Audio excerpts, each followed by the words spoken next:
మన శరీరం, మన ప్రాణం, మన మనస్సు, ఈ 3 పరికరాలు మన దగ్గర ఉన్నాయి. అంటే ఏంటి? ఈ ప్రయోగశాల మన దగ్గర ఉంది. మరి ఈ ప్రయోగశాల పర్ఫెక్ట్‌గా, ఎనర్జిటికల్‌గా, ఉత్సాహంగా, ఆనందంగా 24 గంటలు ఉండగలుగుతోందా? అంటే 100% అలా ఉండగలగడం కష్టమే. ఎందుకంటే సేమ్ కండిషను ఎప్పుడు ఎవరికి ఉండడం చాలా కష్టం. ఎందుకు కష్టం? ఆ మనసు అనేది గాలి కంటే, కాంతి కంటే వేగవంతమైంది. అంటే అర్థం ఏంటి? ఒక ఆలోచన మీద అది నిలబడి ఉండదు. ఒక ఆలోచన 24 గంటలు మనని తిప్పుతూ ఉంటుంది. మరి ఎందుకు ఇన్ని రకాల ఆలోచనలు వస్తున్నాయి? దుఃఖం వస్తోంది. ఎందుకు వస్తుంది అంటే మన దగ్గర ఉన్నటువంటి ప్రాణం ఉంది కదా, ఆ ప్రాణానికి ఎనర్జీ లేకపోవడం. అంతే కదా. ఒక్కసారి మనం పూర్వకాలం చూసుకుందాం చూడండి. పొద్దున ఎప్పటి నుంచో ఉండి రాత్రి దాకా ఉపవాసం ఉండి అప్పుడు తినేవాళ్ళు. మరి ఇప్పుడు కనీసం బ్రేక్ఫాస్ట్ మానేయకుండా ఉండగలుగుతున్నారా? ప్రతి వాళ్ళు ట్యాబ్లెట్ వేసుకోవాలంటున్నారు. కారణం ఏంటి? ఎనర్జీ లేదు. ఎందుకు ఎనర్జీ లేదు? మానసికంగా స్ట్రాంగ్గా లేము. అంటే మనం ఎలా ఉండాలి? హృదయం ఏమో లైట్గా, ప్రేమగా, ఖాళీ ఉండాలి. మనసు వచ్చేమో స్ట్రాంగ్గా ఉండాలి. స్ట్రాంగ్ అంటే డిటర్మినేషన్. ఈ పని చెయ్యాలంటే చెయ్యాలి. ఇప్పుడు మన స్థితి ఏంటి? మన మైండ్కి మన విక్టిమైజేషన్. అంతే కదా. మనం విక్టిమ్స్.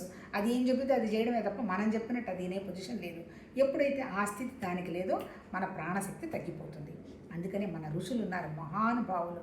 వాళ్ళు ఏం చెప్పారు? పంచభూతాలతో తయారైంది శరీరం. పంచభూతాల్లో ఏ లక్షణాలు ఉన్నాయో మన దగ్గర కూడా అవే లక్షణాలు ఉన్నాయి. ఈ జడ ఉంది కదా, ఈ భూమి శరీరతత్వం, ఇది ఘటం. ఇదేం కదలదు మెదలదు. ఈ జడం. ఈ జడాన్ని నడిపించేది ఎవరు? ప్రాణం ఉంది.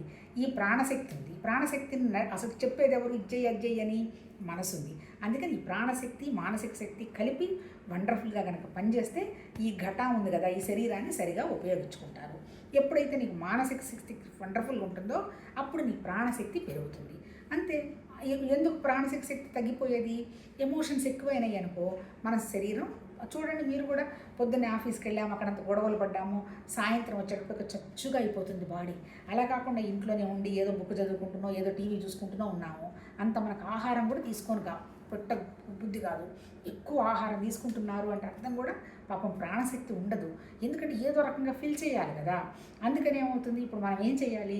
మన ప్రాణశక్తిని పెంచుకోవాలంటే మన ఎమోషన్స్ తగ్గించుకోవాలి. ఫస్ట్ ఎమోషన్ ఏంది? నేనే శరీరం అనేది మన ఫస్ట్ ఎమోషన్. అందువల్ల ఏం చెప్తున్నాడు? ఈ శరీరాన్ని ఏంటి? ఎక్సర్సైజ్ చెయ్యి.